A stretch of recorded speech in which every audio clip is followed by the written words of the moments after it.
How to search contacts on Instagram. That's what I will show you in this video.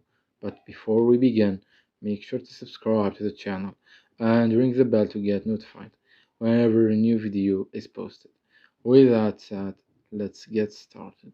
So the process is very easy and simple.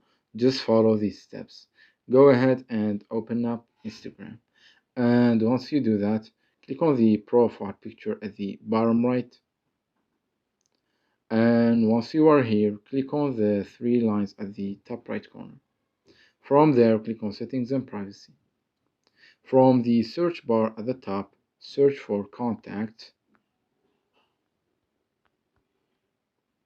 And after that, click on Upload Contacts.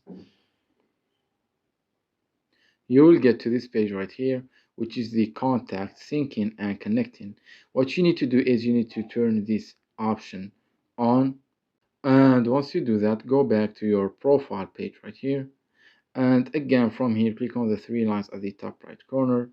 And after that, click on the option at the bottom that says Discover People. And here you will be able to find all of the people suggestions, including your contacts right here. It's that easy and simple. So that was it for this video. That's how you can find contacts on Instagram. If you have any questions, please leave them in the comments down below. With that said, see you in the next video.